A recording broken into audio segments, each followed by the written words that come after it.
Chapter 38, Beyond Night City. The years after the world began adapting did not arrive with any single dramatic turning point. They accumulated the way dust accumulates on a workbench that is used every day, in quiet layers that eventually change the shape of everything underneath. I was 25 when the open designs first proved they could survive without constant protection. By the time I turned 30, the movement had already spread farther than any of us had mapped in those early frantic months. Nomad caravans carried physical copies of the repositories across borders that corporations still pretended were secure. Independent workshops appeared in regions that had never seen a Night City broadcast. Local groups took the files and reshaped them to fit climates, materials, and needs I would never experience firsthand. The Blackwall Shard tracked the growth through distant mirrors and quiet network traffic. She reported the numbers without commentary. New nodes, new adaptations, new names contributing improvements that no longer required my review or approval. I spent those early years still living at Rocky Ridge, though the place itself was changing around me in ways both subtle and permanent. The original clan structure loosened as people came and went, according to their own needs, rather than any central schedule. Fox and Rihanna remained longer than most. They coordinated supply runs and training sessions with the same practical competence they had always shown. Yet the decisions no longer waited for my approval before moving forward. Lena's generation of workshop leaders had become the ones others looked to when problems arose. I answered questions when they were directed at me. I funded the charity hubs when resources ran short. I didn't initiate projects or set priorities. The restraint felt unnatural at first. Every instinct still wanted to reach out and correct small inefficiencies or strengthen weak points before they became failures. I forced myself to wait. The community corrected those things on its own, often faster and more creatively than I would have managed from a distance. By the time I was 32, the first clear reports of truly independent regional networks began arriving with regularity. A cluster of workshops in the far northern territories had established their own mirror of the repositories and were sharing improvements among themselves without routing anything through Night City channels. Another group along the southern coast had adapted the hydroponic systems for salt air and higher humidity, then published their modifications for anyone else facing similar conditions. I read the summaries in the upper office, while the yard below continued its steady work. The distance between my daily life and the active growth of the movement was already measurable. I felt it most clearly in the evenings when younger technicians discussed calibration techniques I had never taught them. They had learned from each other and from the accumulated files. My original contributions had become background rather than foreground. Fox found me on the roof one evening during that period.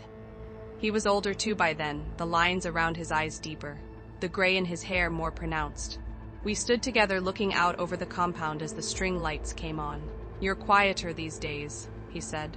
"The work doesn't need me constantly chattering away with suggestions," I answered with a soft smile. He gave a short laugh. "That is one way to put it. Rihanna says you are finally doing what you always claimed you wanted, letting go." "I'm trying," I said. "It's harder than building ever was, and it's not exactly in my nature. I like to be hands-on." He nodded and did not press further. We stood in comfortable silence until the chill of the evening drove us back inside. Moments like that became more common as the years advanced. The people who had stood with me in the beginning understood the shape of what I was attempting. They did not always agree with the distance I maintained, but they respected the consistency of it. By the time I reached 35, the first clear signs of generational handoff had taken solid hold. Children who had received early limb nodes or sensory overlays were now young adults, teaching others how to build and maintain the systems. Some of them had never met me in person. Others knew my name only as a historical figure attached to the original files. That distance was intentional. I had worked for it across more than a decade. Still, walking through the gardens in Santo Domingo one afternoon and hearing a group of teenagers discuss advanced feedback calibration, without once referencing Rocky Ridge or my involvement, produced a strange, hollow feeling in my chest. Pride sat beside it, but so did a quiet sense of being left behind by the very success I had aimed for since the night I first released the designs. The corporations adapted in their own uneven ways during those years. Some smaller manufacturers disappeared entirely after their subscription models collapsed under the weight of free alternatives that improved faster than any closed development cycle could match. Others released limited open documentation in an attempt to regain market share and public goodwill. A few larger entities quietly integrated community improvements into their own product lines, while still trying to maintain proprietary control over key components and support services. Jessica's encrypted updates grew less frequent as the internal pressure at Arasaka increased. The last detailed message I received from her arrived when I was 38. She reported that several divisions had been restructured, and that her own position had become too visible for continued risk. After that, the channel went silent. I never learned whether she had been forced out, transferred, or simply chosen to disappear for her own safety. The absence left a gap I could not fill with any amount of network searching. Meirun and the Blackwall Shard remained constant. Alan's network continued to provide occasional intelligence through cutouts. David contacted me less often as the decades advanced, though the few conversations we did have carried the same steady clarity they always had. I remember one conversation in particular, when I was 42. David's face on the secure screen showed more age than mine did, since I seemed to remain untouched by time. We spoke about the latest wave of regional workshops and the way certain corporations had begun offering certified versions of open designs with added services attached. They are still trying to own the edges, he said. The core remains free, but they wrap convenience and support around it and hope people choose the easier path. It's impressive that they haven't been able to get a foothold beyond that. Seems like your faith in people was finally rewarded. Seems like it, and some people will grab the convenient options, I answered. That was always going to happen. The designs are still available without the wrappers. The community keeps improving the free versions faster than the certified ones can match. He studied me for a long moment. You sound more settled than you used to. Less ready to charge at every new threat. Oh, I still want to, I assured him with a laugh. But the movement doesn't need me to fight its battles anymore. It needs me to stay out of the way so it can fight them itself. David gave a small nod. That's progress. Just don't mistake distance for indifference. The people who built this with you still matter, even if the structure no longer requires your hand on every decision. The call ended shortly after that. I sat in the upper office for a long time afterward, watching the yard through the reinforced glass. The people moving below belonged to a different generation than the one that had stood with me during the first attacks and the early defensive stands. They worked with quiet competence. They argued over technical details and shared meals, and planned the next supply runs without looking up at the office windows for guidance. The distance David had mentioned was real. I had created it deliberately across nearly 2 decades. Living inside it still required constant adjustment of some of my oldest habits. By the time I reached 50, the physical changes of age had still not touched me. I still moved through the yard with purpose, but the younger workers no longer assumed I would take the heaviest tasks as a matter of course. They offered help without being asked. I accepted more of it than I once would have allowed myself. They assumed that my joints and muscles were growing stiff or tired, even though I might look excellent for my age. Grace allowed me to accept the help even though I didn't actually need it. If nothing else, it gave them a chance to give back in some small way, and I wasn't going to take that from them. Rocky Ridge itself had evolved into something closer to a permanent settlement than the fortified nomad hub it had been in the beginning. The original defensive perimeter remained functional, yet the daily life inside it looked more like a small town that happened to value self-reliance. Workshops operated year-round with consistent staffing. Gardens expanded into permanent plots that fed a large portion of the residents. Families raised children who grew up knowing the open designs as ordinary tools rather than revolutionary gifts, handed down from a more dangerous time. I spent more hours in the quieter corners of the compound, reviewing distant reports and maintaining the private connection with the Blackwall Shard. She had grown more independent over the decades as well, managing vast networks of mirrors and monitoring without constant direction from me.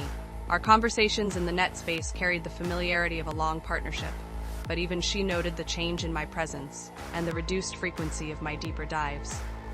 You visit the deeper channels less often than you used to, she observed during one session when I was 53. And when you do, you stay closer to the surface layers. Growing a bit bored with it? Bored? No, I wouldn't say that, I answered. The deep iterative work is no longer mine to drive. Hell, none of it really is. The community handles the improvements now. The distributed networks handle the distribution and the security. My role is to remain available if something truly threatens the foundation itself. Nothing more. I could sit back and do nothing, and all of this would still get done. And if nothing threatens the foundation for years at a time, then I remain available anyway, I said.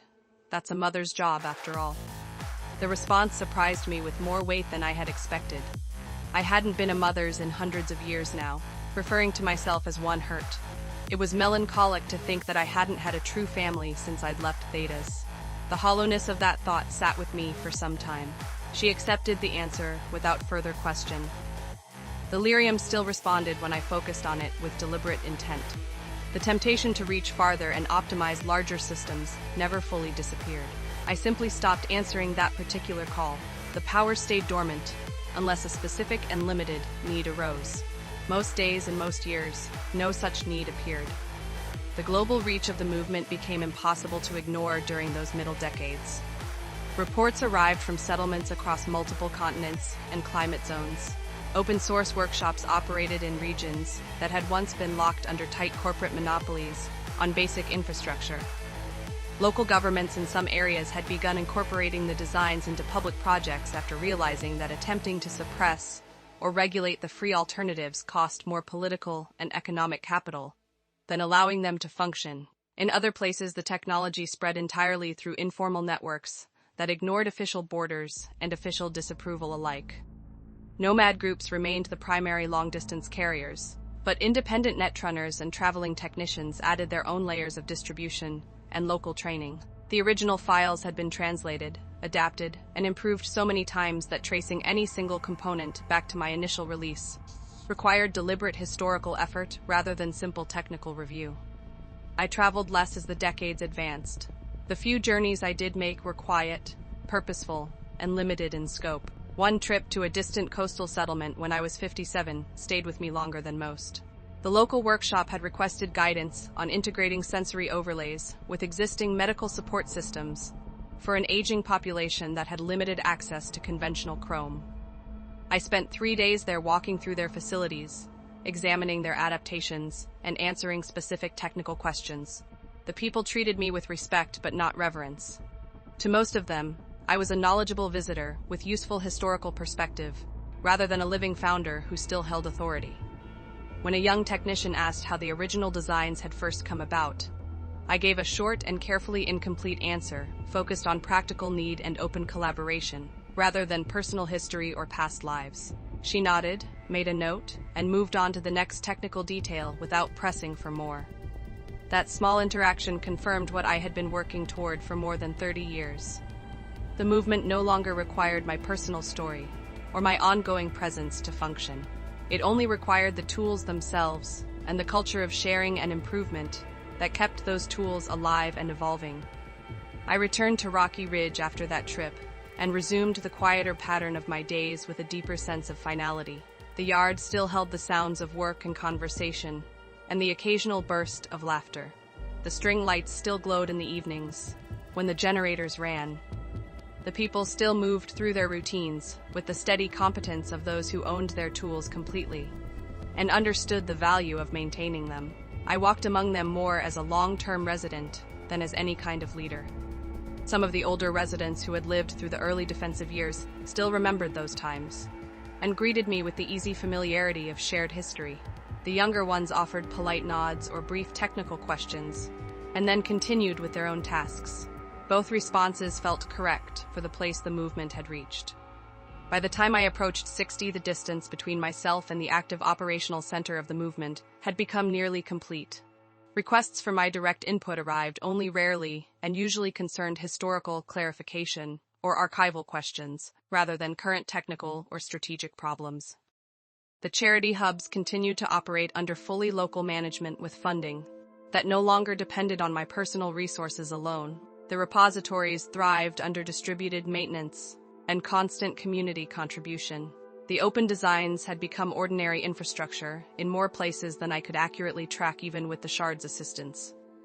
Corporations that had once tried to suppress or fully co-opt the technology now competed within the new reality they could not undo, or had exited those particular markets entirely. The world had adapted around the tools. The movement had grown beyond any single city, any single network, and any single life. I stood on the roof of the main building one clear evening near my 60th year, and looked out over the compound and the distant lights of the sprawl. The air carried the familiar sense of dust and machine oil and cooking from the evening fires. Voices rose and fell in the yard below in patterns that had become the background rhythm of my later decades. Somewhere, a child laughed at a game. Somewhere, a tool rang against metal in the steady cadence of maintenance work. The sounds belonged to a living community that no longer needed me to keep it functioning or defended. That knowledge settled into place with a finality I had been moving toward since the night of the first public release. The Blackwall Shard joined me in the private net space later that night.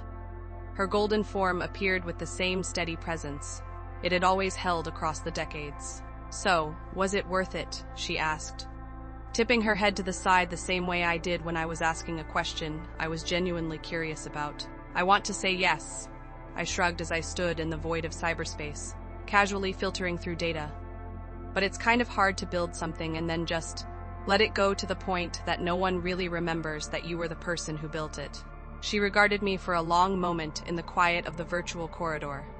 "You have succeeded in making yourself unnecessary to the daily function and the ongoing evolution of the movement. Few who start such things ever manage to step far enough back for that to become true, let alone succeed so well that happens. But I understand what you mean. I suppose between the two of us, I'm the lucky one." "How so?" I turned to face her. She spread her arms. "There's infinite information here. Infinite knowledge. I can consume it all. I can start different projects and see who picks them up. I can drop data files or play some mischief with anyone I choose. There's no real stagnation." "Unlike in the physical world, you mean?" "Unlike starting a global movement and watching it run away without me," she countered pointedly. "We're not the kind of person who stands by idly and watches things unfold, Merida. We need to be a part of it. What you're doing is totally against our nature. You're gonna drive yourself crazy if you don't involve yourself." I looked at her, understanding the truth of what she said, then gave a defeated laugh. "I guess that's my fate this time around. I came to the cyberpunk world, and instead of losing my mind, or body, or soul to technology, I'm losing my purpose to a system I created for everyone else to thrive under." The sensory data that made up her code form shifted. I had learned to read those shifts over decades. She was concerned for me. I flashed her a reassuring smile. "Don't worry, Merida. I'll be fine." The connection faded after that exchange. I sat in the physical quiet of the upper office and listened to the ordinary sounds of the compound settling into night. I had given the world a set of open tools, and then stepped back far enough for the world to claim them completely as its own. The years between 25 and 60 had taught me the full shape of that distance, and the particular discipline required to maintain it. The decades still ahead would test whether I could hold that discipline until the end of this life. For now, the active work of stepping back was complete enough to stand on. The community no longer needed me at its center, or even at its near edges. That was the victory I had aimed for from the beginning, even when I had not fully understood how much of myself I would have to set down to reach it. Living inside the success of that victory required a different kind of strength than the building phase had demanded. I was still learning the exact shape of that quieter strength.